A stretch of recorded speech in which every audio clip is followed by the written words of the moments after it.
Hello bachcho, let's see the question. Two bodies of mass m1 and m2 are initially at rest at infinite distance apart. They are then allowed to move towards each other under mutual gravitational attraction. Their relative velocity at a separation small r between them is. तो मान लो ये starting point है बच्चों यहाँ से, है ना, और वो यहाँ पर आ गए. ये डिस्टेंस जो हो गई वो हो गई आपके पास r, और इनिशियल जो था ज़ीरो था. इनिशियल जो वेलोसिटी थी जीरो थी और पोटेंशियल एनर्जी भी जीरो थी.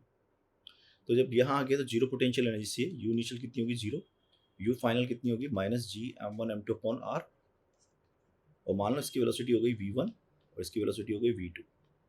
तो मैं लिख सकता हूँ कंजर्वेशन मोमेंटम से M one V one is equal to M two V two. ठीक है.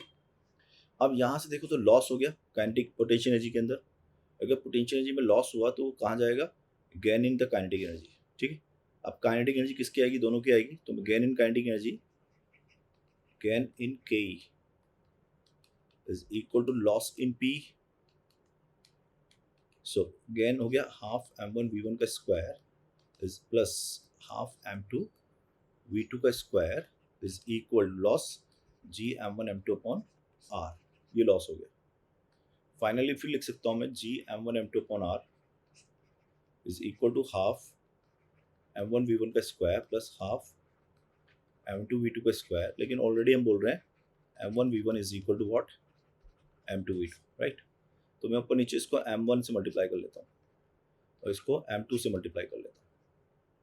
तो और एम वन वी वन तो बराबर है, तो G M one M two upon R is equal to half of M one का स्क्वायर वी वन का square one upon M one plus one upon M two.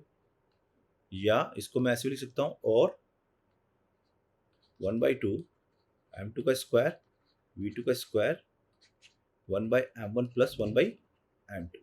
तो V one V two निकाल लेंगे यहाँ से. तो V one कितना हो जाएगा, तो एम वन का स्क्वायर से एक एम वन यहाँ से कटेगा और एक एम वन यहाँ से कटेगा, एम टू तो जाएगा. सो ये बन जाएगा जी एम टू का square upon two G M two का square upon M one plus M two और इसका टोटल अंडर रूट. ठीक है. तो ऐसे ही वी टू बन जाएगा टू जी एम वन का square upon root of, total में root of M one plus M two. ठीक है. Root of M one plus M two, ये M one plus M two. तो अब वी वन, तो इसको मैं ऐसे लिखूँ V one plus V two निकालना है मेरे को.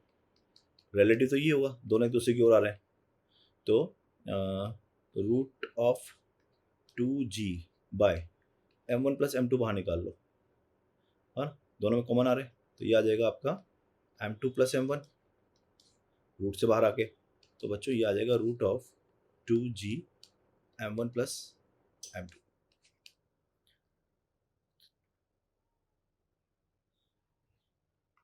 और अपॉन आर नीचे कर लो,